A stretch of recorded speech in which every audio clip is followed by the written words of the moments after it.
তো বন্ধুরা, আমরা যে জায়গাতে ছিলাম, জীবনকে নিয়ে আমরা আলোচনা করতেছিলাম। এই যে জীবনে আমাদের যাই ঘটছে, যাই হচ্ছে, যাই চলছে, সবকিছুর পেছনে কিন্তু কারণ রয়েছে। Everything is cause and effect. আমাদের জীবনে যাই ঘটছে সবকিছু প্রি প্ল্যান্ড এবং তার পিছনে কারণ রয়েছে। হয়তো কোনো কিছুই হচ্ছে না, সুতরাং অন্যকে দোষারোপ দেওয়া প্রথমত বন্ধ করতে হবে।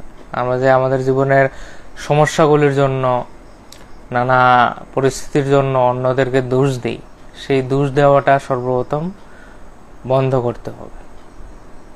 কারণ সেই ডিভাইন প্ল্যান, সেই মাস্টার প্ল্যানকে তো আমরা আমাদের এই ক্ষুদ্র মস্তিষ্ক দিয়ে, বুদ্ধি দিয়ে বুঝতে পারি না। সেটা বুঝতে হলে আমাদেরকে সম্পূর্ণ ধ্যানের গভীরে গিয়ে, আত্মস্থিতিতে গিয়ে আমাদের পরমাত্মার সাথে কানেক্ট হতে হবে। যে আত্মার যে আমাদের যে আত্মা, সেটা যেখান থেকে এসেছে, সেই আমাদের যে অংশ আত্মা যেখান থেকে এসেছে, সেই পরমাত্মার সাথে কানেক্ট হতে হবে। সবকিছু সেখানে আকাশিক রেকর্ডে দেখতে হবে, সোল প্লেন কি সেটা দেখতে হবে, তাহলে আমরা বুঝতে পারবো। অন্যথায় আমরা এই ক্ষুদ্র বুদ্ধির দ্বারা, মস্তিষ্কের দ্বারা আমাদের জীবনে যা ঘটছে সেটাকে সম্পূর্ণরূপে বোঝা সম্ভব নয়। তবু জাগরূক থাকলে, সচেতন থাকলে আমরা অনেকটাই বুঝে যাই যে কেন কি হচ্ছে আসল বিষয়। এমন অনেক কিছু ঘটে যা আমাদের অতীতের জীবনের সাথে জড়িয়ে থাকে। আমরা আমাদের পূর্বে যে সমস্ত কর্ম করে এসেছি তার ফলস্বরূপ আমরা সেগুলিকে ফেস করতে হয়। যেমন আমরা নানা রোগে ভোগ করতে হয়, নানা রোগ সুখ আমাদের জীবনে আসে। তো এই রোগগুলি কেন আসে আমাদের জীবনে? আমাদের সাংসারিক নানা অশান্তি, ঝামেলা চলে, তারপর আমাদের নানা রোগ সুখে আমরা ভুগি, তারপর আমাদের জীবনে নানা কিছু হয়, অ্যাক্সিডেন্ট হয়। সেগুলি তো আমরা চাই না, সেগুলি না চাওয়া সত্ত্বেও আমাদের জীবনে আসে। কোনো দুর্ঘটনার শিকার হলাম, অ্যাক্সিডেন্ট হলো,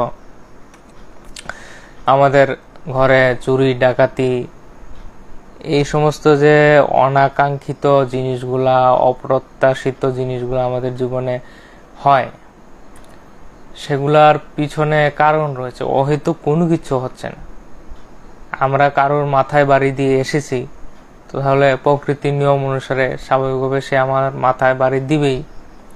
সে যদি মাফ করে দেয়, সে যদি সোল প্ল্যান করার সময় আমাকে মাফ করে দেয়, বা তার আত্মা ঠিক আছে চলো আমার লস করেছে, আমি আর এই বেচারের জন্য আমি ওকে মাফ করে দিই, তাহলে তার সেটার এফেক্ট আসবে না।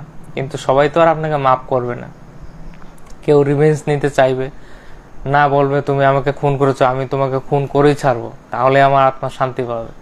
কেউ বলে ঠিক আছে, ওকে যা হয়েছে হয়েছে, আমি তোমার সন্তান হয়ে জন্ম নেব, তুমি আমাকে খুব সেবা যত্ন করবে, প্রেম ভালোবাসা করবে, তার মাধ্যমে সেটা ব্যালেন্স হয়ে যাবে। তো সেই প্রকারও হয়। ম্যাক্সিমাম ক্ষেত্রে যেটা দেখা যায় আমাদের জীবনে যারা আসে, যেটা ইন্টেন্স রিলেশনশিপ বলে, রিলেশনশিপ কিন্তু নানা প্রকার হয়ে থাকে।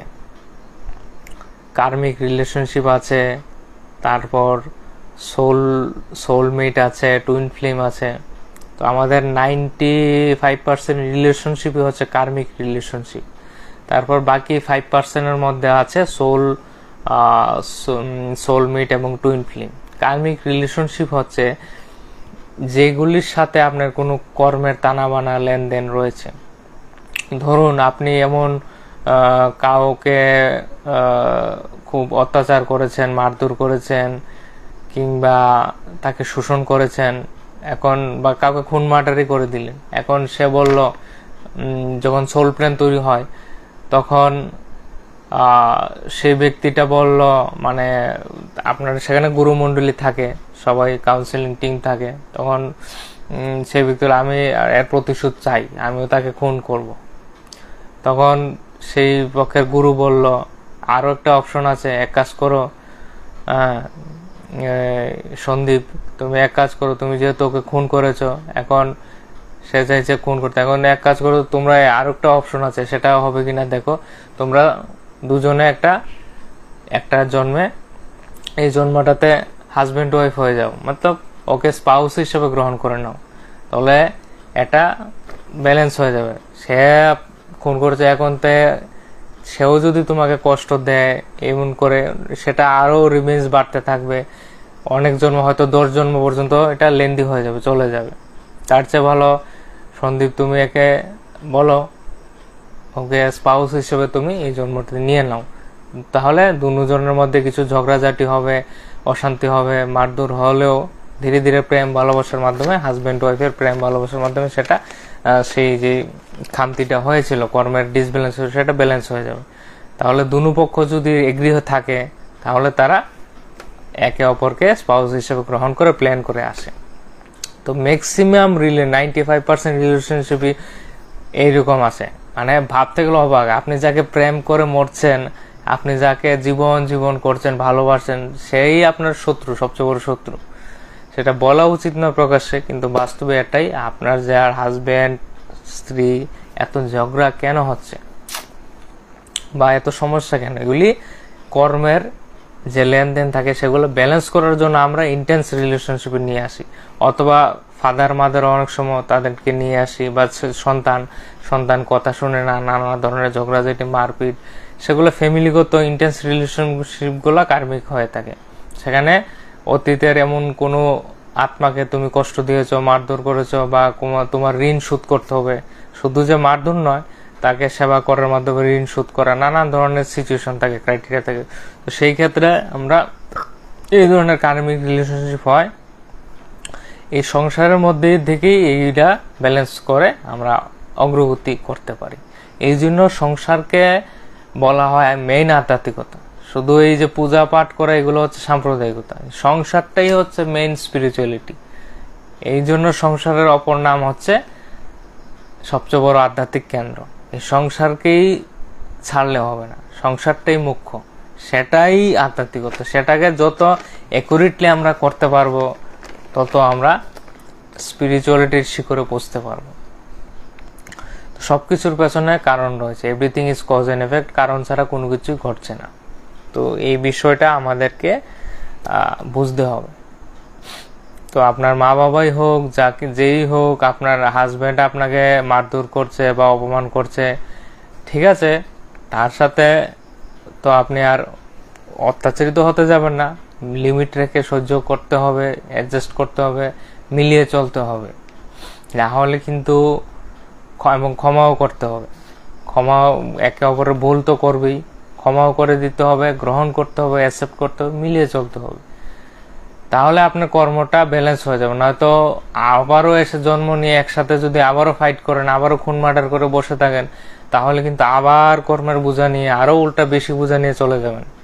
তাহলে এই জন্যই সংসারটা কি অসু বলে থাকে, সংসারটা হচ্ছে যাদের বডির মধ্যে ধার নেই, সেইকে ধার দেওয়ার জন্য হচ্ছে সংসার। মানে যাদের বুদ্ধির বিকাশ হয়নি, যাদের চেতনার বিকাশ হয়নি, সেই ডাল ব্রেনকে, বুদ্ধিকে ধার দেওয়ার কারখানা হচ্ছে সংসার।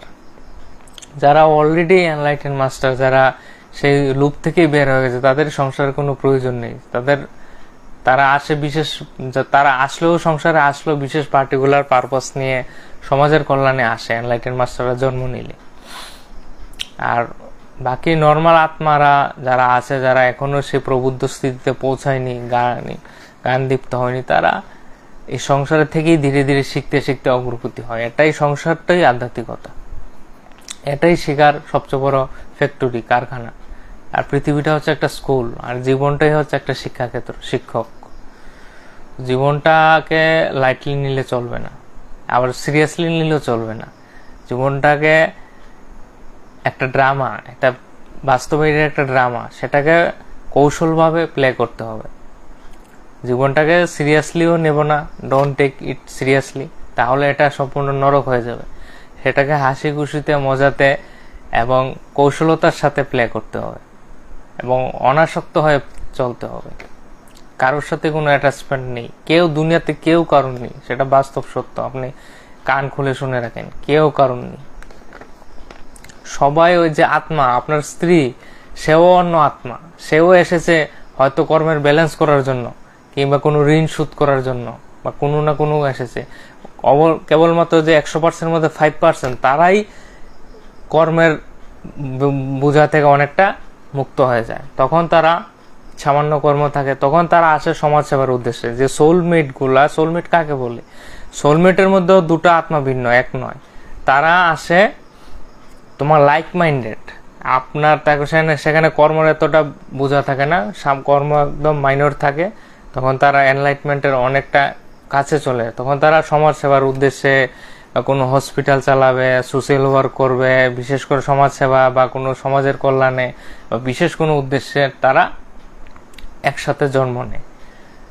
তাদের same like minded, like thinking, তাদের চিন্তাধারা, বিচার, মনোভাব, বিচারশীলতা এগুলা প্রায় অলমোস্ট সেম থাকে এবং সমান দিশাতে কাজ করে। ঝগড়াঝাটি কম, অশান্তি কম, মিলমিশ, হ্যাপি সুখী ফ্যামিলি একই দিকে কাজ করে, একই আধ্যাত্মিক পথেও হতে পারে।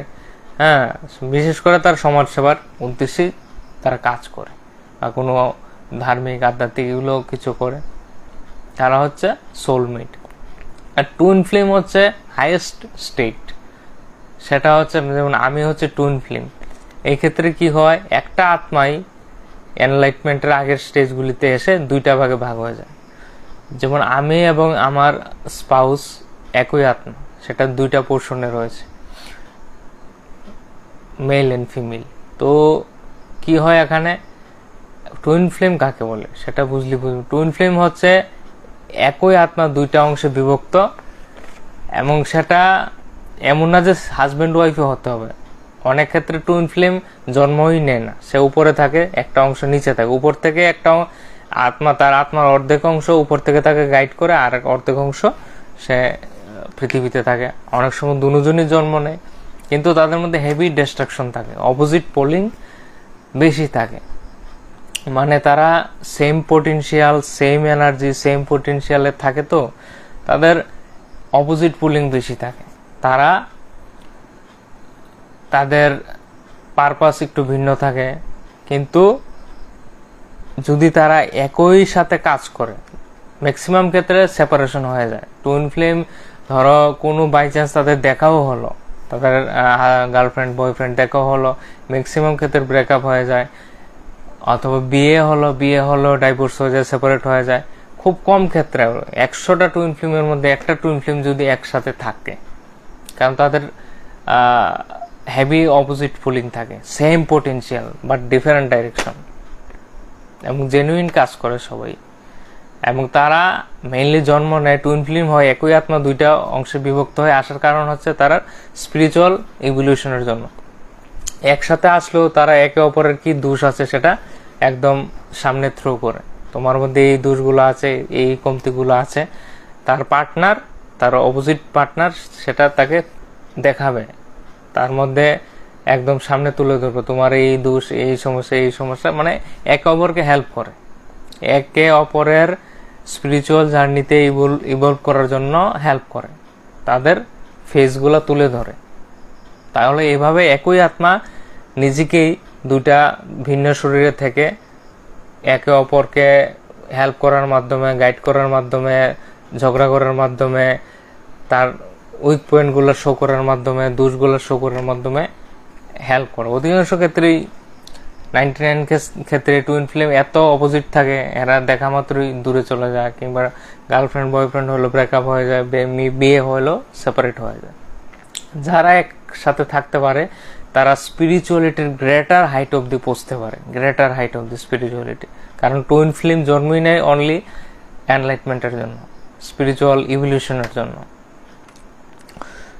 আর সোলমেট হচ্ছে সমাজ সেবা, এইসব কাজ করার জন্য লাইক মাইন্ডেড পিপল। আর যেগুলো 95% হচ্ছে কার্মিক, এগুলোর মধ্যে বিশেষ ক্ষেত্রে মারধর, ঝগড়া, অশান্তি বা এইসব চলতে থাকে, ছোট ছোট ঝামেলা, এর মধ্যে কর্মের ব্যালেন্স হয়। আর সোলমেট হচ্ছে একই ডাইরেকশনে দুজন হ্যাপি একই সাথে কাজ করবে, সমাজের কল্যাণে কাজ করবে। আর টুইন ফ্লেম একটাই আত্মা, এখানে দুইটা আত্মা নয়, এটা পার্ট করা হচ্ছে। আমাদের জীবনে যাই হচ্ছে, যেহেতু জীবন নিয়ে কথা বলছি, জীবনে যাই হচ্ছে সবকিছুর পেছনে কারণ রয়েছে এবং কর্ম রয়েছে। তো মেইন হচ্ছে কর্ম আমাদের। তো বর্তমান মুহূর্তে সজাগ হয়ে সঠিক কর্ম করতে হবে। মেইন হচ্ছে আমাদের কর্ম, বর্তমান মুহূর্তটাকে ব্যবহার করতে হবে এবং সঠিক কর্ম করতে হবে। মন বচন শব্দের দ্বারা কোনো যাতে নেগেটিভ কর্ম না হয়, কাউকে যাতে আঘাত না করি, কাউকে নিয়ে নিন্দার সমালোচনা করা, দোষ দেখানো বা কাউকে ব্লেম করা নয়। সর্বপ্রথম নিজের মধ্যে কাজ করতে হবে, নিজেকে কারেকশন করতে হবে, নিজেকে বদলাতে হবে। সেই জন্যই আমাদের জীবনের উদ্দেশ্য, সেটাই জন্ম নেওয়ার উদ্দেশ্য, নিজের জন্য কাজ করা, নিজের আত্মার উদ্ধারের জন্য কাজ করা। অন্যকে কত সেবা করবেন, আপনার বউ বাচ্চা স্বামী হাজব্যান্ড কত সেবা করবেন, একটু সময় তো নিজের জন্য বের করেন।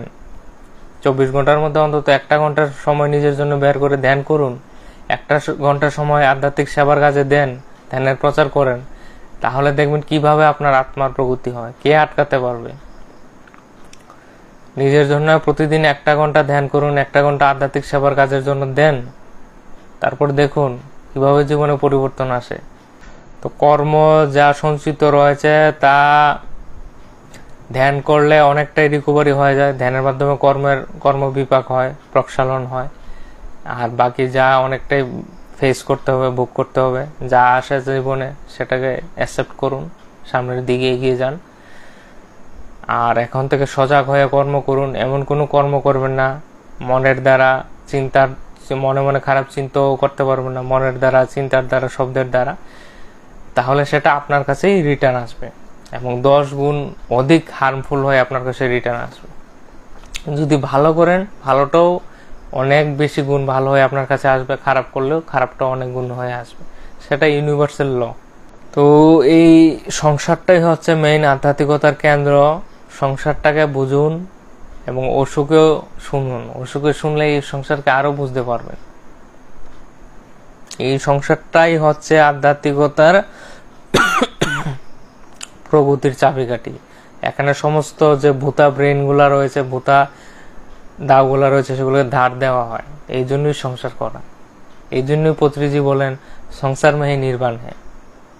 সংসার তো করতেই হবে, তার মধ্যে থেকে ঝগড়াঝাটি করে হোক, যেইভাবে হোক, একসাথে থেকে হোক, সামনের দিকে এগিয়ে যেতে হবে, কারো ক্ষতি নয়। আর যদি আপনি যাকে ভালোবাসেন, হয়তো তাকে জীবনে নাও পেতে পারেন, হয়তো সে আপনাকে ধোকা দিয়ে অন্য কারোর কাছে চলে গেল, বা আপনি অনেকে দেখেছি এমন তার অনেক 10 বছরের রিলেশনশিপ, সেই রিলেশনশিপ প্রেমের সম্পর্ক বিবাহতে পরিণত না হয়ে সেটা কোনো কারণে ভেঙে গেল, বা সে অন্য কারোরকে ভালোবাসতে শুরু করলো। তার পেছনে আপনি অনেক টাকা খরচ করলেন, লক্ষ লক্ষ টাকা খরচ করলেন আপনার প্রেমিকের তোলে, তো সে অন্য কারোর কাছে চলে গেল। তখন সেটা নিয়ে আক্ষেপ থাকলে চলবে না। এমন দুনিয়াতে হচ্ছে, অধিকাংশ মেয়েরা আমি দেখতে পাচ্ছি যারা প্রেমের সম্পর্ক ভেঙে চলে যাচ্ছে। তাহলে কোনো না কোনো জন্মে হয়তো আপনি তাকে ধোকা দিয়েছেন, আপনি তার ক্ষতি করেছেন, ধোকা, সেটা ব্যালেন্স করছেন। তার জন্য সেই মেয়েকেও কৃতজ্ঞতা জানাবেন। যে আপনার ক্ষতি করেছে তাকেও কৃতজ্ঞতা জানাবেন যে আপনার কর্মটা কিছু ব্যালেন্স হচ্ছে। সে আপনাকে কৃপা করছে, তাকে আপনি রিকোয়েস্ট করে এনেছেন আপনার জীবনে ধোকা দেওয়ার জন্য, আপনাকে রেপ করে চলে যাওয়ার জন্য, আপনার ব্যবসায় ক্ষতি করে চলে যাওয়ার জন্য। আপনি তাকে রিকোয়েস্ট করে এনেছেন, তাকে ধন্যবাদ জানাবেন যে আপনার কর্মটা ব্যালেন্স করে দিয়ে গেছে। তার ক্ষতি চাইবেন না। যাকে আপনি ভালোবেসেছেন তার ক্ষতি কিভাবে চাইবেন আপনি? সে আপনাকে ছেড়ে চলে যাক, আপনার সাথে থাকুক। যাকে ভালোবাসলেন তাকে ভালোবাসতেই হবে। তার ক্ষতি চাওয়া মানে সেটা ভালোবাসা নয়, সেটা ব্যবসা, ব্যাপার। তো সেই ধরনের নিম্ন মানসিকতার রুচি আপনার মধ্যে কখনোই আনবেন না। আর এই যে দোষ দেওয়া, ব্লেম করা, আপনার জীবনে যাই এখন ঘটছে, সমস্যাগুলি হচ্ছে, তার জন্য কাউকে দোষারোপ দেওয়া বন্ধ করতে হবে। কাউকে দোষ দিতে পারবেন, যা হচ্ছে সেটাকে অ্যাকসেপ্ট করতে হবে, সেটাকে বুঝতে হবে, তার সাথে ফ্লো হতে হবে, নিজের মধ্যে কাজ করতে হবে, নিজেকে সংশোধন করতে হবে। অন্যের দিকে আঙ্গুল তোলা বন্ধ করে নিজের দিকে আঙ্গুলটা নিতে হবে, সেটার অভ্যাস করতে হবে। তো এই জীবন সম্পর্কে জেসাস অর্থাৎ যীশু খ্রিস্ট একটি সুন্দর, ওনার প্রসিদ্ধ একটা কোটস রয়েছে, একটা কোটেশন রয়েছে জেসাসের। তো জেসাস বলেছেন, জীবন এক সেতু है, इसमें से गुजर जाना, इसमें घर मत बना लेना। অর্থাৎ জীবন হচ্ছে একটা সেতু, একটা ব্রিজ। এই সেতুর মধ্যে দিয়ে, এই ব্রিজের মধ্যে দিয়ে তুমি চলে যেও, তুমি এই ব্রিজটার মধ্যে দিয়ে পার হয়ে যেও, চলে যেও। এই ব্রিজের মধ্যে ঘর করে নিও না, এই ব্রিজের মধ্যে, সেতুর মধ্যে বাড়ি বানিয়ে ফেলো না। ये जीवन एक सेतु है, इसमें से गुजर जाना, इसमें घर मत बना लेना। অর্থাৎ আমাদের এই সম্পূর্ণ জীবনটাই একটা সেতু, একটা ব্রিজ।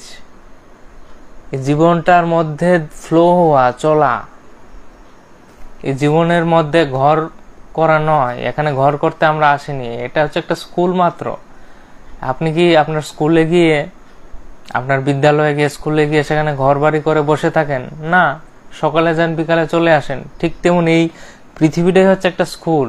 আমরা ক্ষুদ্র সময়ের জন্য জন্ম নিয়েছি, আমাদের নিজস্ব আত্মলোক রয়েছে।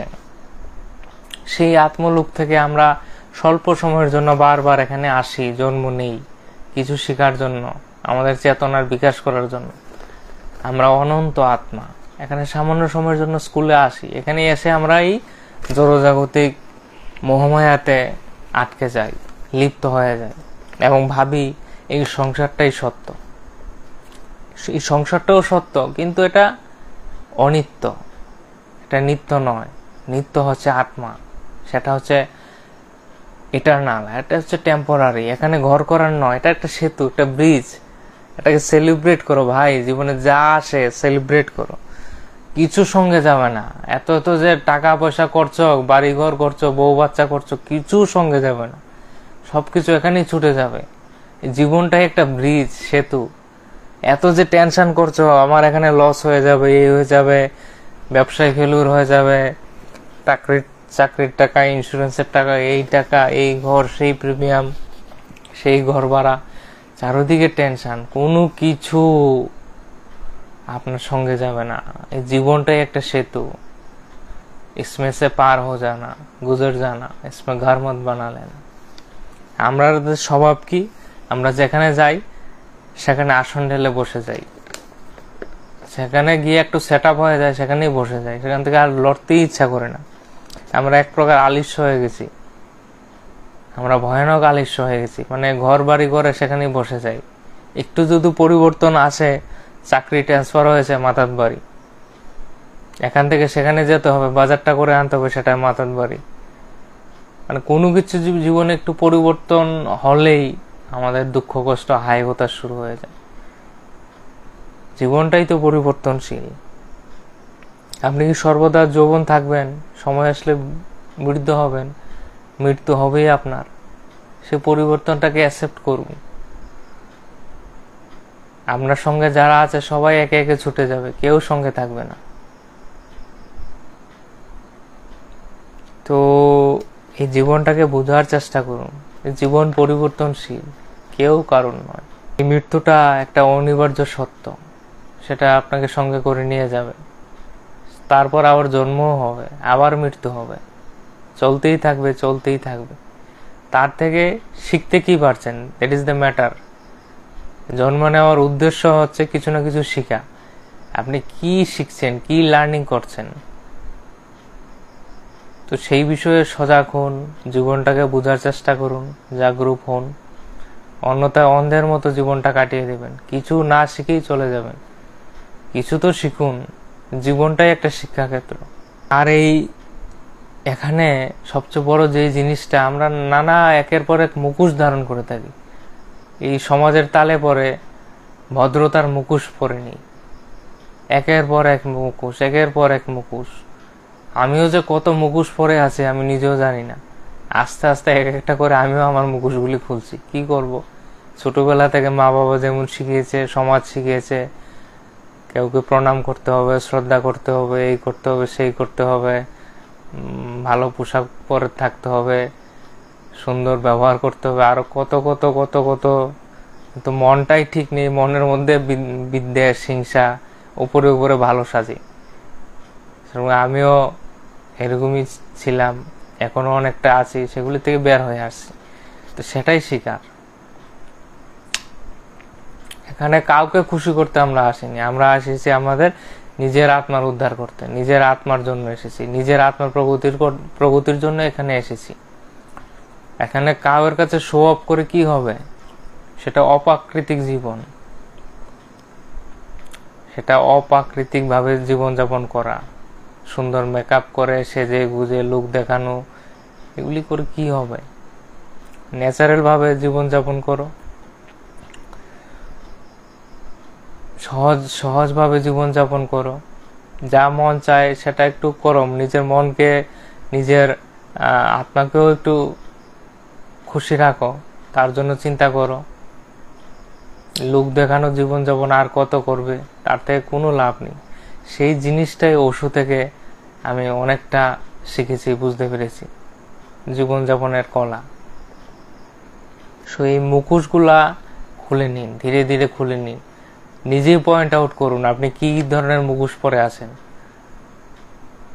যেমন আধ্যাত্মিকতায় আসার পর সত্যের প্রচার করতে হলে সর্বপ্রথম আপনার এই সম্মানের মুখোশটা খুলতে হবে।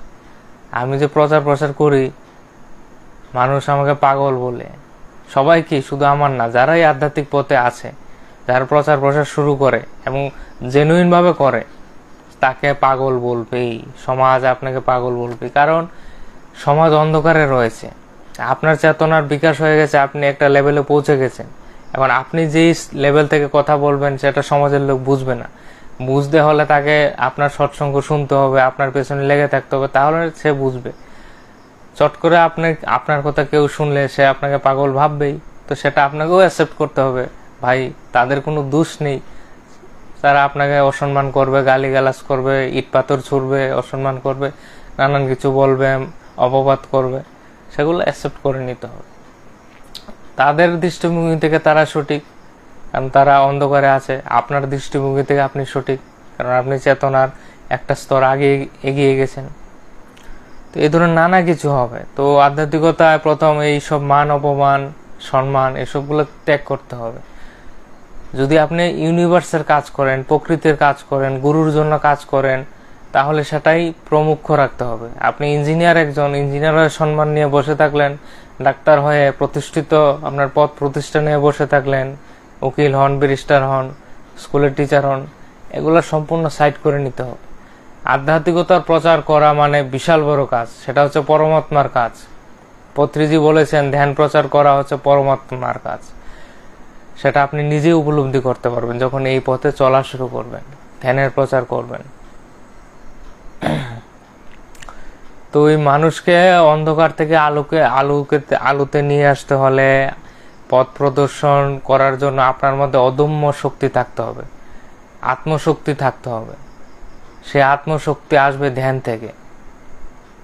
তখন এই 2 টাকার মানুষের থেকে, যারা নিজেকেই জানে না, তাদের থেকে সম্মানের আশা, তাদের থেকে আপনার প্রশংসা, এগুলি আপনি ছেড়েই দিবেন। এই মশার মতো আত্মাদের থেকে আপনার প্রশংসা করে, তারা প্রশংসা করলে আপনার কি হবে? তাদের প্রতিষ্ঠাই কি?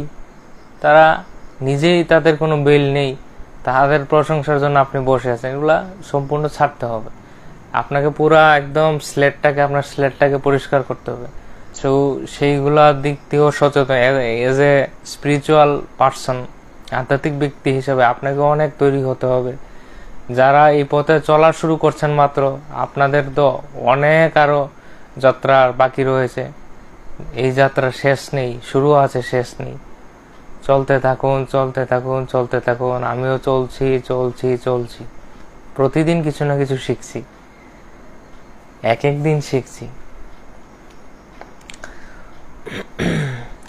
তো আমাদের জীবনে যাই হচ্ছে সেটার পিছনে কারণ রয়েছে, সেটা নিয়ে দুঃখিত হলে হবে না, হতাশাগ্রস্ত হলে হবে না।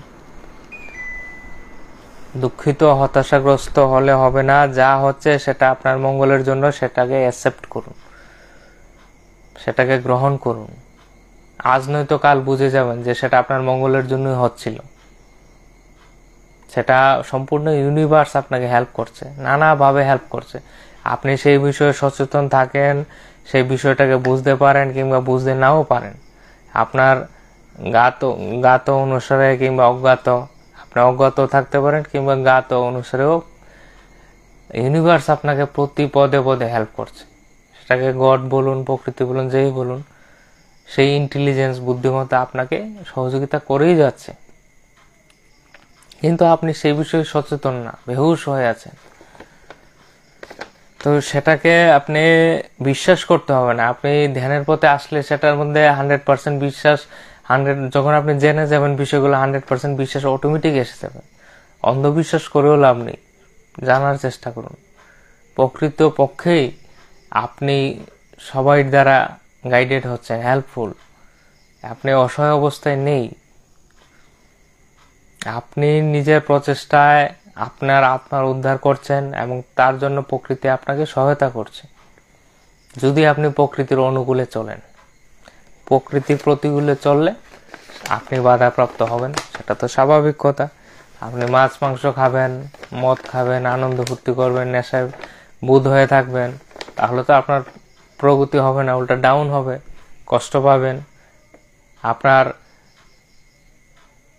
স্বার্থসিদ্ধির জন্য মিথ্যা কথা বলবেন, চুরি বাটপারি করবেন, অন্যের মাথায় বাড়ি দিবেন, অসৎ পথে চলবেন, অসৎ উপায়ে টাকা উপার্জন করবেন, তাহলে সেটার পরিণাম আপনিই ভোগ করবেন। সেটাই হচ্ছে ল অফ কর্ম। এখানে ভাগ্যের কোনো ভগবানের হাত নেই, সবকিছু কর্ম সিদ্ধান্ত। সেই কর্ম সিদ্ধান্তকে জানার চেষ্টা করুন সুখী জীবন যাপনের জন্য, এখন থেকে কর্মটাকে ব্যালেন্স করার জন্য। কর্ম সিদ্ধান্তকে জানার চেষ্টা করুন। আমাদের আলাদা করে ভিডিও রয়েছে, সেই ভিডিওগুলো দেখবেন কর্ম সিদ্ধান্তের উপর, কিংবা বাজার থেকে পুস্তক পড়েও পড়তে পারেন। তো যা হচ্ছে, স্রোতের সাথে চলুন। স্রোতের প্রতিকূলে গেলে, প্রকৃতির বিপরীতে চললে, উল্টাপাল্টা কর্ম করলে, চুরি ডাকাতি করলে, 2 নম্বরই ব্যবসা করলে, দালালি করলে, হিংসার সাথে এমন কোনো কর্ম যা হিংসার সাথে জড়িত, সেগুলি করলে সেগুলির ফল আপনাকেই ভোগ করতে হবে। নানা রোগের মাধ্যমে, অ্যাক্সিডেন্টের মাধ্যমে, খারাপ অভিজ্ঞতার মাধ্যমে সেগুলি আপনি ফেস করতে হবে। হাসপাতালে এত এত রোগে মারা যাচ্ছে কেন? তারা কি দোষ করেছে? তারা দোষ করেছে, সবচেয়ে বড় কুকর্ম হচ্ছে খাদ্যের নামে হিংস্রতা করেছে, বর্বরতা চালাচ্ছে, এই আমিষ খাবার খাচ্ছে, এই খুন মার্ডার করে নিজের শরীরটাকে শেষ করে দিয়েছে। সেই কর্মগুলো কোথায় যাবে? ভোগ করতে হবে, তিলে তিলে ভোগ করছে। তো আপনাকে স্রোতের অনুকূলে চলতে হবে, স্রোতের বিপরীতে। আপনি যদি আপনার যা আছে তা নিয়ে বসে থাকেন, আপনি পরিবর্তনশীল না হন, তাহলে কিন্তু আপনি টিকে থাকতে পারবেন না, আপনি দুঃখ পাবেনই।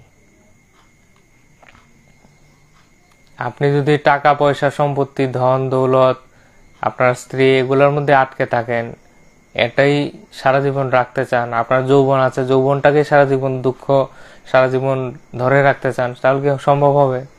সবকিছু পরিবর্তনশীল। এই জলের মধ্যে যে জল যাচ্ছে সেটাও পার হয়ে যাচ্ছে, এটা দ্বিতীয়বার আসবে না। সেই জলের ঢেউ আর দ্বিতীয়বার আসবে না, সেই জলটাও আসবে না, সেই সময়টাও আসবে না। সেই যে মাছ, প্রত্যেকটা প্রাণী, সেগুলো প্রবহমান, সবকিছু চলছে। তো আপনার জীবনে যারাই আসছে তারাও ছুটে যাবে, বউ বাচ্চা, বন্ধু বান্ধব, কেউ থাকবে না। তো তাদের সাথে নিজে আটকে না রেখে সত্যকে জানার চেষ্টা করুন, সেই পরমাত্মার সাথে সম্পর্ক স্থাপন করুন, নিজ আত্মার সাথে সম্পর্ক স্থাপন করুন, সেই সচিতানন্দ, সেই ইটারনাল স্রোতের সাথে থাকুন। একটি গাছের পাতা যদি বলে না আমি সারা জীবন সেই গাছের মধ্যেই থাকবো, তাহলে কি সেটা সম্ভব? বাতাস আসলে সেই গাছের পাতা ঝরবেই। সেই গাছের পাতা যদি বলে আমি বাতাসের বিপরীতে বইব, তাহলে কি হবে? হবে না। সে যত বড়ই গাছ হোক না কেন, বটবৃক্ষ হোক না কেন, সে বাতাস আসলে সেই বাতাসের অনুকূলেই সেই গাছের ঢাল, পাতাগুলিকে সেই দিকেই বইতে হবে, বিপরীতে তো চলতে পারবে না। আপনিও যদি প্রকৃতির অনুকূলে থাকেন তাহলে স্বাচ্ছন্দ্যে থাকবেন। প্রকৃতির অনুকূল মানে কি? আপনি ইউনিভার্স কি চাইছে, ইউনিভার্সের ল হিসাবে আপনাকে চলতে হবে। এখানে আবার কোনো অন্ধবিশ্বাস, মান্যতা, ধর্মীয় কুসংস্কারে গেলে হবে না। প্রকৃত ধর্মতে থাকতে হবে। কোনো ধারণা, মান্যতায়, কুসংস্কারে গেলে হবে না। তো সেটা আধ্যাত্মিক বিজ্ঞানকে জানার চেষ্টা করুন। ইউনিভার্সের কি ল রয়েছে সেটা আমি এই ভিডিওতে বলা সম্ভব না। মোটামোটা এটাই বলার, নিরামিষ খাওয়া, শাকাহারী হওয়া, কোনো প্রকার হিংসা না করা, অহিংসাই হচ্ছে পরম ধর্ম। আপনার শব্দের দ্বারা কাউকে আঘাত না করা, মনে মনে কারোর প্রতি বিদ্বেষ, হিংসা, নেগেটিভ থট না রাখা, নিজের প্রতিও নেগেটিভ থট না রাখা, মন, বচন এবং কর্ম, যেই কর্মই করেন তা যেন সকলের মঙ্গল হয়, নিজের জন্য মঙ্গল হয়, অন্যের জন্য মঙ্গল হয়, কারোর জন্য ক্ষতি না হয়, সেই রকম কর্ম করা। প্রকৃতিকে সহযোগিতা করা নানাভাবে, এবং ধ্যান করার মাধ্যমে নিজের আত্মার উদ্ধার করা এবং পৃথিবী মাতাকেও সহযোগিতা করা। এই পৃথিবীকে সবচেয়ে বড় গিফট আপনি সেটাই দিতে পারেন যখন আপনি নিজেকে পরিবর্তন করবেন। আপনি নিজেকে হেল্প করলেই পৃথিবী মাতার হেল্প হবে, সম্পূর্ণ ইউনিভার্সের হেল্প হবে। নিজেকে এনলাইটমেন্টের গিফট দিন, নিজের আত্মজ্ঞানকে জাগ্রত করুন। সেটাই সবচেয়ে বড় উপহার যেটা আপনি এই ইউনিভার্সকে দিতে পারেন। আপনি নিজেই যদি হিংস্র হন, অজ্ঞানতায় থাকেন, হিংসুট হন, নিজেই যদি রাক্ষসের মতো চলেন, তাহলে আপনি কিভাবে অন্যকে হেল্প করবেন? সেটা আপনি সম্পূর্ণ মায়াতে আছেন। আর জীবনে যাই আসুক না কেন, আপনি কখনোই সেটা নিয়ে জীবনকে ঘৃণা করবেন না। জীবনকে কখনোই ঘৃণা করবেন না। জীবনটা হচ্ছে একটা শিক্ষক, সে আপনার মঙ্গলের জন্য এসেছে। এত কষ্ট করে জন্ম নিয়েছেন, এই শরীরে এসেছেন, এসে যদি আপনি এই জীবনকেই না ভালোবাসেন, জীবনকেই ঘৃণা করেন, তাহলে এটা সম্পূর্ণ বৃথা যাচ্ছে এই জীবনটা। কেউ আছে সামান্য তার পছন্দের গার্লফ্রেন্ডকে পায়নি, পছন্দের বয়ফ্রেন্ডকে পায়নি, সে পাগল হয়ে গেছে, সে সুসাইড করে ফেলবে, ড্রাগস নিচ্ছে, ড্রাগস নিয়ে মদ খেয়ে বেহুশ হয়ে আছে। কেউ সেই স্কুলে একটা গোল সেট আপ করেছিল, এত % মার্কস পাবে, সে মার্কস না পাওয়াতে সুসাইড করে ফেলছে। সামান্য কথায় মা বাবার কথায় হার্ট হয়ে সে ছাদের উপর থেকে ঝাঁপ দিচ্ছে, নানা কিছু করে আত্মঘাতী হচ্ছে, নিজে মরে যাচ্ছে, বা নেশায় আসক্ত হয়ে যাচ্ছে, নানান কিছু। এগুলো কেন? আপনার কিছু প্রত্যাশা ছিল, সেই প্রত্যাশাগুলি পূরণ না হওয়াতে আপনি এইসব বেপথে কুপথে চলা শুরু করেছেন। এই প্রত্যাশাগুলি আপনার থাকা উচিত। কিছু তো আশা নিয়ে মানুষ বাঁচে, আশা ছাড়া তো কেউ নেই, আশাতেই মানুষ আছে। কিন্তু আশাগুলি পূরণ না হওয়াতে যে আপনি উল্টোপাল্টো পথে চলছেন, সেটাই তো মুশকিল। কর্ম করে যাও ফলের আশা ছাড়া, কি সুন্দর শ্রীকৃষ্ণ বলে গেছে, ফলের আশা ছাড়া কর্ম করে যাও, তাহলে সেটা হচ্ছে কর্ম করার কৌশল। কর্ম করা আপনার হাতে রয়েছে, ফল তো আপনার হাতে নেই, তো কর্ম করে যাও না, এত চিন্তার কিসে? যা হচ্ছে সেটা অ্যাকসেপ্ট করো and move on, that's it. এবং সঠিক কর্ম করো। তার জন্য যার আউটকাম আসবে, যার রেজাল্ট আসবে, সেটা নিয়ে ঘৃণা করা, জীবনকে ঘৃণা করা, সুইসাইড করা, এগুলো তো সম্পূর্ণ অজ্ঞানতার কাজ, মূর্খের কাজ। এই জীবনটা খুবই মূল্যবান, প্রিসিয়াস। এত কষ্ট করে জন্ম নিয়েছেন, এটা থেকে কিছু শিখুন। সেগুলো অভিজ্ঞতা মাত্র, সেগুলা খারাপ নয়, মন্দ নয়, বোঝার চেষ্টা করুন। যাই হোক না কেন, আপনার অ্যাক্সিডেন্ট একটা পাও চলে যাক, একটা ল্যাংড়া, সেও বাঁচতে চায়, সেও সংঘর্ষ করে জীবনে চলছে, সেগুলি থেকে শিখুন। অনেকে এমনও সোল প্ল্যান করে নিয়ে আসে, সে সারা জীবন রাস্তায় রাস্তায় ঘুরে ভিক্ষা করে যাযাবরের মতো থেকে জীবন কাটাবে, পাগলের মতো জীবন কাটাবে, এমনও সোল প্ল্যান করে আসে, সেটাও সে অভিজ্ঞতায় চায়। তাহলে বুঝুন তো, তাদের চেয়ে তো আপনি হয়তো ভালো আছেন। যেই পরিস্থিতি হোক জীবনে, হার মানবেন না, সংঘর্ষ করে, যুদ্ধ করে হোক, সামনের দিকে এগিয়ে যান। কারোর ক্ষতি করবেন না, নিজের মঙ্গলের জন্য চেষ্টা করুন। আর এই সংসারটাই হচ্ছে আধ্যাত্মিকতা। আধ্যাত্মিকতা আকাশে বসে থাকা এমন কিছু নয়, এই সংসারই আধ্যাত্মিকতা। এটা থেকেই শিখুন। পাশাপাশি ধ্যান করুন, ধ্যানের প্রচার করুন, অহিংসার প্রচার করুন। অহিংসাই হচ্ছে পরম ধর্ম। এই জীবনকে বুঝতে পারলে আপনি আধ্যাত্মিকতার চরম শিখরে পৌঁছে যাবেন। এই দুঃখ থেকে বের হয়ে আসতে হলে আপনার চাই আধ্যাত্মিক জ্ঞান। কোনো ধরনের অন্ধভক্তি, পূজা পাঠ, ভক্তি আরাধনা এগুলা হচ্ছে একটু মনের শান্তি। আপনি দুঃখে থাকলে বা যে কোনো ব্যক্তি যদি পূজা পাঠ, ভক্তি আরাধনা এগুলা করলে একটু মনের শান্তি পাওয়া যায়। এই মন্ত্রজাপের দ্বারা, মন্ত্রজাপটা কি? এটা আপনার ওরাটা ক্লিন করে। এই মন্ত্রজাপের মাধ্যমে আপনার একটু ভাইব্রেশনটা একটু বৃদ্ধি পায়, একটু ওরা ক্লিন হয়, আপনার ঘরটা একটু পবিত্র হয়, একটু শান্তিপূর্ণ হয়। কিন্তু সেটা আপনার আত্মার জন্য নয়। আত্মার জন্য কাজ হতে হলে আত্মার একমাত্র আহার হচ্ছে ধ্যান। আমরা যেমন খাবার খাই, খাবার কেন খাই? শরীরের জন্য, শরীরের শক্তির জন্য। ঠিক তেমনি আমাদের আত্মার আহার হচ্ছে ধ্যান। সেই একমাত্র ধ্যানের মাধ্যমে আমরা আমাদের আত্মাকে গান দিতে পারি। সেই ধ্যান থেকে আসবে গান। প্রকৃত যে গান, সেই গান কোনো পুস্তক থেকে, অন্য থেকে উধার নিলে হবে না। সেই গানটা আপনার অন্তস্থ চেতনা থেকে আসতে হবে, জীবনের উপলব্ধি থেকে আসতে হবে। তো সেই গান আমরা পাই ধ্যান থেকে। তাই পত্রিজি বলেছেন, ধ্যান থেকে গান, গান থেকে মুক্তি। সেই মুক্তি মানে কি? মুক্তি মানে এই কোনো মৃত্যুর পর কোথাও উপরে চলে যায় এমন নয়। মুক্তি মানে এই সংসারে থেকেই সকল ধরনের অ্যাটাচমেন্ট থেকে, আসক্তি থেকে মুক্তি। সকল পরিস্থিতিতে আনন্দিত থাকা, কান্না না করা, দুঃখিত না হওয়া, সকল যে পরিস্থিতি আসুক না করো, সকল পরিস্থিতিতে আনন্দিত থাকা, প্রফুল্লিত থাকা, সেটাই হচ্ছে মুক্তি। তো সেটা আসবে কোথা থেকে? মুক্তি কিভাবে পাবেন? গান থেকে। Unit knowledge, proper knowledge. সেই নলেজ কোথা থেকে আসবে? মেডিটেশন থেকে, ধ্যান থেকে গান, গান থেকে মুক্তি। আর সৎসঙ্গ শুনতে হবে, আধ্যাত্মিক ব্যক্তিদের সঙ্গত্ব করতে হবে, আর প্রতিদিন ধ্যান করতে হবে। এই হচ্ছে মেইন জীবন। তাহলে আমরা স্বল্প সময়েই আমরা এনলাইটমেন্টের দিকে এগোতে পারবো। এই জন্মটাকে শেষ জন্ম বানাতে পারবো যদি আমরা চাই। না চাইলে আমরা আরো শত শত জন্ম নিতেই থাকবো। সম্পূর্ণ এটা আপনার উপর। আপনি কতটুকু কম সময়ে এই লেসনটাকে কমপ্লিট করবেন, নাকি বারবার একই ক্লাসে এসে জন্ম নেবেন।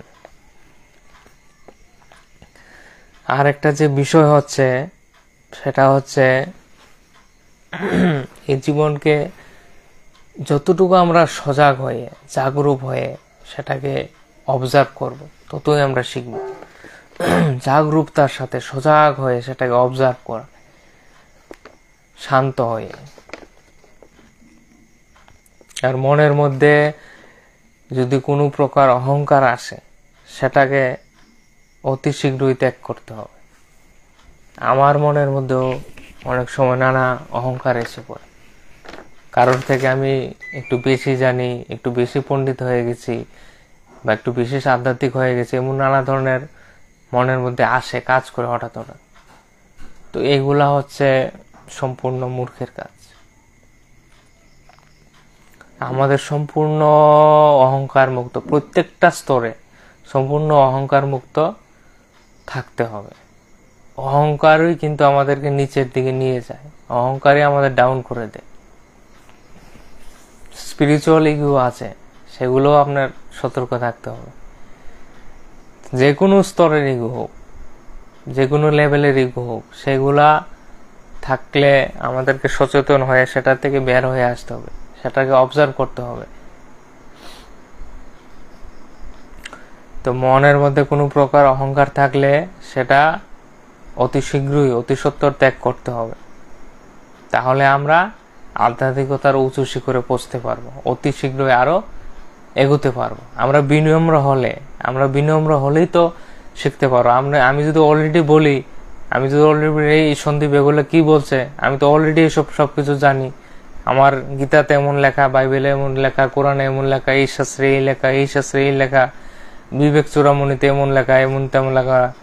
আমরা যদি অলরেডি পণ্ডিত হয়ে যাই, কারোর কথাই তো তাহলে শুনবো না, কোনো গুরুর কথাই আমরা শুনবো না। আমি নিজেই পণ্ডিত হয়ে বসে আছি। সর্বপ্রথম আপনার স্লেটটাকে পরিষ্কার করতে হবে। আপনি যা জানেন সেটাকে বিসর্জন দিতে হবে। তাহলে আপনি জীবনে এগোতে পারবেন। যা জানেন সেটা সম্পূর্ণ আবর্জনা বলে ছেড়ে দেন, তাহলে আপনি জ্ঞানকে ধারণ করতে পারবেন। আপনার পাত্র যদি অলরেডি ফুল থাকে, তাহলে সেটাতে আপনি কিভাবে, খালি জায়গা নেই, কোথায় কিভাবে ধারণ করবেন? সম্পূর্ণ আপনাকে খালি হতে হবে। আর যে আর এক দুটা বিষয় সেটা বলে আজকে এখানেই সমাপ্ত করছি। এই জীবনটা হচ্ছে বর্তমান মুহূর্তে, জীবনটা হচ্ছে বর্তমান মুহূর্তে। আমরা শুধুই আমরা অতীতে থাকি কিংবা ভবিষ্যতে থাকি। জীবনটা অতীতেও নেই, জীবনটা ভবিষ্যতেও নেই, জীবনটা হচ্ছে বর্তমান মুহূর্তে। কেন অহেতুক এত ভবিষ্যৎ নিয়ে চিন্তা করি? যা হবে হবে। কারোর ব্যবসা নিয়ে চিন্তা, কারোর চাকরি নিয়ে চিন্তা, কারোর বউ বাচ্চা নিয়ে চিন্তা, কারোর এত টাকা ইনভেস্টমেন্ট করেছে সেটার প্রফিট আসবে কি না, এই আসবে কি না, এইসব করে যদি কাটিয়ে দিই, তাহলে জীবনটা উপভোগ করবে কবে? এটা তো একটা যান্ত্রিক হয়ে গেল। এইভাবে যান্ত্রিকভাবে জীবন কাটালে সেটা একটা, কি বলবো, একটা জীবন হলো একটা কুকুরের জীবন। সেই জন্য ওশো বলে থাকে, আমার দৃষ্টিতে আমি তো দেখি যারা ফকির তারা রাজা, আর যারা রাজা তারাও ফকির হয়ে বসে আছে। তার কাছে সম্পূর্ণ সাম্রাজ্য আছে, সকল ধন দৌলত প্রতিষ্ঠা সবকিছু থেকেও সে একটা কুকুরের মতো জীবন কাটাচ্ছে, একটা পশুর জীবন কাটাচ্ছে, একটা ফকির সে।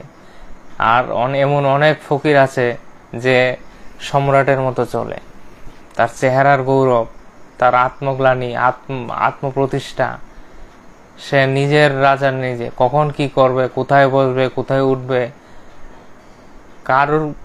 কারুরকে তৈলমর্দন করার তার কোনো চাহিদাই নেই। আর কে কি বলুক, ফার্মে যায়, কাউকে পাত্তা দিয়ে সে কথা বলে না। ফকির সে তার নিজের আলাদা ঢং, জীবনযাপনের আলাদা ঢং শৈলী, উঠা বসা, চেহারার মধ্যে আলাদা গ্লেজ গৌরব, তার আত্মার মধ্যে আলাদা শক্তি, শব্দের মধ্যে আলাদা বাণী, সেগুলো রয়েছে। তো সেই জিনিসটা বোঝার, অনেক রাজা বাদশাহ ফকিরের মতো জীবন কাটাচ্ছে, আর অনেক ফকিরও সম্রাট হয়ে আছে। সেটা জীবনযাপনের স্টাইল। এই বিষয়গুলা বুঝতে হবে। জীবনটা বর্তমান মুহূর্তে রয়েছে, সেই জন্য এতবার বলা হয় থাকে live in the present movement. সেটা শুধু কোর্সের মধ্যে রাখলেই হবে না, প্র্যাকটিক্যালি সেটা আমাদেরকে চলতে হবে, সেটা বুঝতে হবে। বর্তমান মুহূর্তকে বাঁচতে পারলে আমরা সুখে থাকতে পারি। ভবিষ্যৎ আমাদের কি দেয়? ভবিষ্যৎ আমাদেরকে ভয় দেয়, কি হবে না হবে। ভবিষ্যৎ নিয়ে ভাবে আমরা কি পাই? ভয় পাই, চিন্তা, হয়তো আমাদের চুলগুলি পেকে যায়, কোনো লাভ হয় না। আর অতীত নিয়ে ভেবে কি হয়? অতীত থেকে আমরা দুঃখ পাই। অতীত আমাদেরকে চিন্তা দেয়, বিচলিত করে, দুঃখ দেয়। যে অতীতে আমি কাউকে খুন মার্ডার করে এসেছি, কেউ আমাকে ধোকা দিয়েছে, বাটপারি করেছে, কেউ আমাকে দুঃখ কষ্ট দিয়েছে, খুব কান্না কাঁদিয়েছে, সেগুলি ভেবে কি করব? কি পাবো তার থেকে? কিচ্ছু পাবো না। অতীত আমাদেরকে দুঃখই দেয়, সেখানে সম্পূর্ণ ছাই, কিছু নেই, ভবিষ্যৎ আসেনি। বর্তমানটাকেই উপভোগ করো, বাঁচো, এনজয় করো, সেলিব্রেট করো। বর্তমান মুহূর্তে 100% নিজেকে দাও, তাহলে লাইফ সাকসেসফুল হবে। শুধুই বসে ভবিষ্যতের চিন্তা করলে বর্তমান মুহূর্তটাও স্পয়েল হয়ে যাবে। তো এই হচ্ছে মেইন গৌতম বুদ্ধের যেটা বর্তমান মুহূর্ত নিয়ে বলেছে উনি, সেটা আমি বললাম। আর এই আধ্যাত্মিকতার যে পথটা, এই আধ্যাত্মিকতার পথটা কিন্তু সহজ না, এতটা সহজ নয়। আধ্যাত্মিকতা কাপুরুষদের জন্য না, খুব গিনে চিনা সাহসী আত্মারাই, যারা অত্যন্ত সাহসী আত্মা, সেই বীর পুরুষরাই এই আধ্যাত্মিক পথে চলতে পারে। এই সমস্ত যারা সাধারণ আত্মারা রয়েছে, যারা চেতনার এখন বিকাশ হয়নি, যাদের জীবনে সেই চাহিদা আসেনি ঈশ্বরকে জানার, নিজেকে জানার, তারা অন্ধের মতোই চলছে। যারা এখনো এই পথে নেই, আধ্যাত্মিক পথে নেই, তারা এইসব জিনিসগুলা বুঝবে না। তারা অসংখ্য বা নানা গুরুর পাশে গিয়ে বসেও তারা চুকে যায়। অসংখ্য বুদ্ধ পুরুষের পাশে আপনি বসেছেন, বসে পাশ কেটে চলে এসেছেন, তাকে হয়তো আধা ঘন্টা শুনেছেন, 1 ঘন্টা শুনেছেন, কিন্তু সে কি প্রকৃতপক্ষে বলতে চাইছে তার আত্মার সাথে এক হননি। তাই আপনি অতীতে 200 বার 500 বার জন্ম নিয়েও, অসংখ্যবার প্রতি জন্মে কোনো না কোনো বুদ্ধ পুরুষের সংস্পর্শে এসেও আপনি চুকে গেছেন। সে কি বলতে চেয়েছে শোনার চেষ্টা করেননি, বোঝার চেষ্টা করেননি, আপনার ব্যক্তিগত বুদ্ধি খাটিয়ে সেখান থেকে চলে এসেছেন, কোনো লাভ হয়নি। তো এই আধ্যাত্মিক পথটাও যে সেটা কিন্তু সহজ নয়। গুরুরাও চেষ্টা করে, আধ্যাত্মিক ব্যক্তিরাও চেষ্টা করে তার সম্পূর্ণ প্রাণ দিয়ে কাউকে তার গানগুলি কারোর মধ্যে দেওয়ার, কিন্তু সেও কি করবে? সে চেতনার একটা লেভেলে রয়েছে, আর তার আশেপাশে যারা রয়েছে তারা অন্ধকারে রয়েছে, কুসংস্কারে রয়েছে, তাদের চেতনা পশু স্তরে রয়েছে। তারপরেও তার যেই সব মান অপমান, অহংকার, প্রতিষ্ঠা সবকিছু ছেড়ে, বিসর্জন দিয়ে সম্মান সবকিছু ছেড়ে এই পশুদের মাঝে গিয়েও, অন্ধকারে থাকা ব্যক্তিদের মাঝে গিয়েও, নিজের আত্মাকে ময়লা করেও সে তাদেরকে সেই গান মিলানোর চেষ্টা করে। এটা এক প্রকার অন্ধের বস্তিতে আয়না বিক্রি করার মতোই কঠিন কাজ। এই আধ্যাত্মিকতার প্রচার করা অন্ধের বস্তিতে আয়না বিক্রি করার মতোই কঠিন কাজ। যারা অন্ধ তারা কিভাবে জানবে আয়না কেমন? তো যাদের থার্ড আই নেই, ত্রিনেত্র নেই, তারা এই জন্ম থেকে মৃত্যুটাকেই সত্য ভাবে। তার বাইরে যে কিছু রয়েছে, অতীতের জন্মে অসংখ্য জন্ম নিয়েছি, আমরা আত্মা, ভবিষ্যতে আমরা মৃত্যুর পর কোথায় যাব, কি হবে আমাদের সাথে, তার চিন্তা কেউ করে না। ওই আপনার চিন্তাটা LIC টুকু অবধি, একটা LIC করতে হবে শেষ বয়সের জন্য, এখানেই শেষ। এর বিয়ন্ডে কি আছে তা চিন্তা করি না। যারা চিন্তা করে তারা অনেক বেশি চিন্তা করে, যারা এই বিষয়গুলো জানে, তারা পাগলের মতো কাজ করছে, সেবার কাজ। তারা ডাইরেক্ট ইউনিভার্সের কাজ করছে, কোনো গুরুর মাধ্যমে হোক, স্বয়ং হোক, সেই ইউনিভার্সের কাজ করছে, প্রকৃতির জন্য কাজ করছে, যা সে সঙ্গে নিয়ে যেতে পারবে। আর যারা জানে না তারা ঘুমাচ্ছে, দিন কাটাচ্ছে। তো আধ্যাত্মিকতা পথটা আপনার একটু কঠিন। এই পথে চলে আপনি আপনার আত্মার উদ্ধার করতে পারবেন। এই আধ্যাত্মিকতার পথে আপনাকে নানা পদে পদে পদে পদে অপমানিত হতে হবে। কারণ তারা এই অপমান করাটা স্বাভাবিক, তারা তো অজ্ঞানতায় রয়েছে। দেখলেন না এই যীশু খ্রিস্টকে তার এই সেবার মূল্য কি দিল? তার লোকেরাই তাকে ক্রুশের মধ্যে ঝুলিয়ে দিল। যীশু খ্রিস্টকে, সুকরাতকে বিষ দিয়ে মারল সত্য বলার জন্য। সত্যের বলার পরিণাম হচ্ছে বিষ খাইয়ে মারা। কাউকে জুতার মালা পরিয়ে ফাঁসিতে ঝুলানো হলো। অসু হচ্ছে একটা বিপ্লবের নাম। সমস্ত কুসংস্কার মান্যতা থেকে বের করে আনার নাম হচ্ছে অসু। তো অসু যে এই ডাইনামিক লিডার, স্পিরিচুয়াল লিডার, তার সত্যের বিনিময়ে তাকে প্রতি দেশ থেকে, তাকে লাস্ট মাস কোনো দেশেই প্রবেশ করতে দেওয়া হয়নি, সকল দেশ থেকে তাকে বিতরিত করে দেওয়া হয়েছে। শেষ পর্যন্ত সে মুম্বাই, পুনাতে এসে শেষ বয়সে সে তার দেহত্যাগ করেছে। তার কত বড় লিডারশিপে আমেরিকার মধ্যে আলাদা একটা রাজ্য তৈরি হয়েছে, আমেরিকার মতো শহরে। কিরকম লিডার হলে সেই রকম করতে হবে। প্রতিটা শহরে শহরে তার সেন্টার রয়েছে।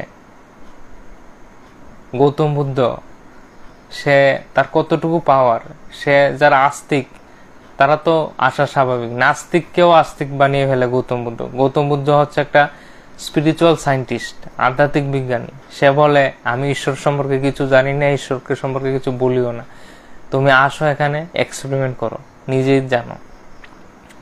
তুমি ঈশ্বরকে মানো না, খুব ভালো কথা, কোনো প্রয়োজন নেই, তুমি আসো একটু পরীক্ষা করো, এক্সপেরিমেন্ট করো, দেখো, তারপর নিজের অনুভূতি নাও। আমি কিছু সেই সম্পর্কে বলবো। গৌতম বুদ্ধ হচ্ছে সম্পূর্ণ স্পিরিচুয়াল সায়েন্টিস্ট। সে নাস্তিককেও আস্তিক বানিয়ে ফেলে।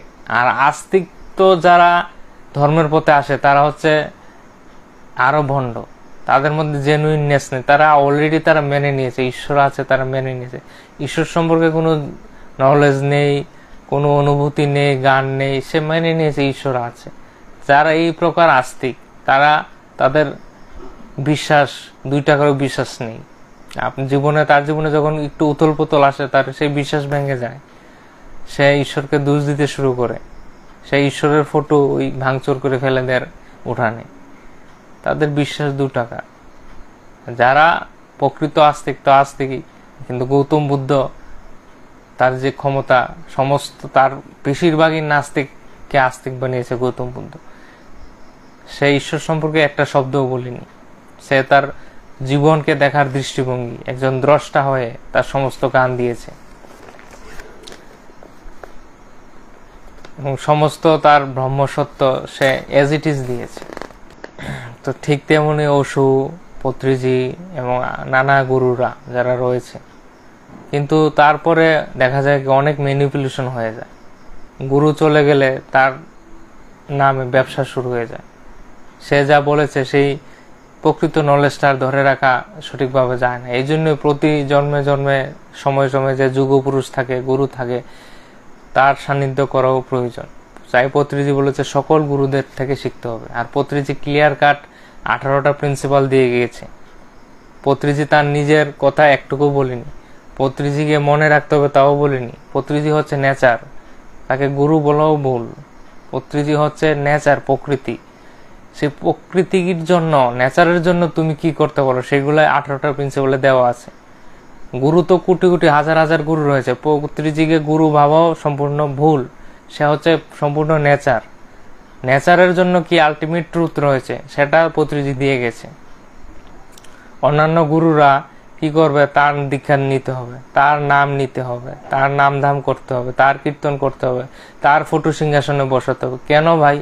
সে কে? তার নাম ধাম কেন করতে হবে? তার কীর্তন কেন করতে হবে? তার প্রশংসা কেন করতে হবে? পত্রিজি এমন গুরু যে সরাসরি বলে গেছে আপনিই ভগবান, আপনি নিজেকে জানুন, যেটা অদ্বৈত বেদান্তের সিদ্ধান্ত, এটা সকল শাস্ত্রের আলটিমেট। কোনো গুরু আপনাকে বলবে না আপনি ভগবান, আপনাকে বলবে আপনি চেলা, আমার শিষ্য হন, আমার দীক্ষা নেন। আপনি দীক্ষা নিলে আমি আপনাকে জানাবো, আপনাকে জ্ঞান দেব। সেগুলো হচ্ছে তার সংসারকে বৃদ্ধি, সেই গুরুর ডিপার্টমেন্টকে বৃদ্ধি করা, সংসারকে বৃদ্ধি করা, তার রাজ্যকে বৃদ্ধি করা। কিন্তু প্রকৃতি তো নেচার, পত্রিজি হচ্ছে নেচার। সে বলেনি কোনো দীক্ষার প্রয়োজন নেই, আমার কাছে থাকবো সেটারও প্রয়োজন নেই, সকল গুরু থেকে শিখো। যেটা তুমি শিখে মনের সাথে ম্যাচ হয় সেটা শিখো, এবং একজন গুরু থেকে না, 1000 জন গুরু থেকে শিখো। তো সেটা সেমন হচ্ছে পত্রিজি। পত্রিজি ক্লিয়ার কাট বলেছে আপনার শাশুড়ি হচ্ছে আপনার গুরু, তার মাধ্যমে আপনি ব্রহ্মসত্যকে জানতে পারবেন। বাইরের কোনো গুরু আপনাকে আধা ভাঙা নলেজ দিবে, সে যতটুকু জেনেছে সেই গুরু সেই নলেজটাই দিবে। কিন্তু আপনি যদি শাস্ত্রের সঙ্গে থাকতে থাকতে সেই ব্রহ্মের সাথে কানেক্ট হন, সেই ব্রহ্মের নলেজ আপনি নিতে পারবেন, প্রকৃত সত্যকে জানতে পারবেন। আপনি জানতে পারবেন আপনি নিজেই ভগবান। এখানে কোনো গুরু শিষ্যর প্রয়োজন নেই, কোনো দীক্ষার প্রয়োজন নেই, কোনো ভক্তি শ্রদ্ধার প্রয়োজন নেই। সবকিছু নিজেকে অনুভব করতে হবে, জানতে হবে, মানলে কিছুই হবে না। আর সত্যকে বলতে কখনো পিছু হাঁটবেন না। এই সমাজ কি বলে আপনাকে নিয়ে, কে কি বলল, সেটা নিয়ে কখনো ভাববেন না। সত্যকে বলতে হলে আপনার মধ্যে দম থাকতে হবে, আপনার মধ্যে প্রকৃত গান থাকতে হবে, অথেন্টিসিটি থাকতে হবে। অন্ধভক্তরা সত্য বলতে পারে না, সে হুজুগুরের মতো অন্যকে যা দেখলো তাই ঢোল পিটালো। সত্য যা আপনি নিজে উপলব্ধি করছেন সেটা বলতে কখনো পিছু হাঁটবেন না। আপনাকে নিয়ে কে কি ভাবলো, কে কি কমেন্ট করলো, মন্তব্য বললো, পাগল বললো, বা আপনাকে অসম্মান করলো, আপনাকে কে, তারা কে? আপনি যাদের কথা ভাবছেন তারা কে? তারা কোন হরিদাস পাল? তারা এই সমাজে পড়ে থাকা পচা গলা অর্ধবুদ্ধি পণ্ডিত। তারা সমাজের তথাকথিত সভ্য মানুষ, নিজেকে মহাপণ্ডিত ভাবে, কিন্তু তারা সম্পূর্ণ মূর্খ। তাদের সাথে আধ্যাত্মিকতার দূর দূর পর্যন্ত কোনো সম্পর্ক নেই। তাদের প্রতিষ্ঠায় কি, তারা হচ্ছে জানোয়ার বুদ্ধি, পশু বুদ্ধি। সেই সমস্ত মূর্খদের থেকে যদি আপনি সম্মানের আশা করেন, আপনার অহংকারকে পরিতুষ্ট করার জন্য তাদের সম্মান চান, তাহলে আপনার আধ্যাত্মিকতার প্রচার করা, সত্য বলা সম্ভব নয়। সেই বিষয়ে আপনি কখনো আপনার নিজের আত্মাকে কম্প্রোমাইজ করতে যাবেন না। সেই সমস্ত নিকৃষ্ট ব্যক্তিদের জন্য নিজের আত্মাকে কখনো বিক্রি করবেন না। যা বলার তা বলেই ছাড়বেন, এট এনি কস্ট। তার জন্য যদি আপনাকে মরতেও হয়, ফাঁসিতেও ঝুলতে হয়, ঝুলে যাবেন। যা সত্য তা বলুন। চেহারার মধ্যে মুখোশ পরার কি দরকার আছে? তারা আজকে যেই সিচুয়েশনে আছে, এক সময় তারাও উপরে উঠবে। আপনিও এক সময় সেই স্থিতিতেই ছিলেন। তাদেরকে নিয়ে নিন্দাও করছি না, তাদেরকে নিয়ে গালিগালাজও করছি না। তাদের অজ্ঞানতাকে আমি ঘৃণা করি। সেই সমস্ত ব্যক্তিদের আমি ঘৃণা করি না, তাদের অজ্ঞানতাকে আমি ঘৃণা করি। তাদেরকে সংশোধনের জন্য, তাদেরকে শেখানোর জন্য আমি বা আমাদের মতো যারা আধ্যাত্মিক ব্যক্তিরা রয়েছে, তারা প্রচেষ্টা চালিয়ে যায় দিন রাত। এক সময় না এক সময় আলোকের ছোঁয়ার সংস্পর্শে আসলে এক সময় না এক সময় তারাও কিছু জানবে, তারাও সেই পথে চলতে শুরু করবে, তারাও অনুভব করবে। তো সেটাই হচ্ছে আধ্যাত্মিক ব্যক্তির কাজ, নিজের মান অপমান সবকিছুকে দূরে রেখে সত্যের প্রচার করা। তার জন্য নিজেকে কখনো কম্প্রোমাইজ করবেন না সত্য বলার চেয়ে, পরিণাম যাই আসুক না কেন। স্পিরিচুয়ালিটি হচ্ছে, এই পথে যারা চলে তারা হচ্ছে, এই স্পিরিচুয়ালের পথটাই হচ্ছে হিরুদের জন্য। এগুলা কাওয়ার্ডসদের জন্য নয়, কাপুরুষদের জন্য নয়। এটা অনেক সাহসের পথ। পদে পদে সেখানে পরীক্ষা দিতে হয়, আগুনের মধ্যে দিয়ে চলার মতো। এই পথে আসলে সম্পূর্ণ নিজেকে মিটিয়ে নিতে হবে। ওকে বন্ধুরা, আজকের মতো এখানেই শেষ করলাম। সবাইকে অসংখ্য ধন্যবাদ।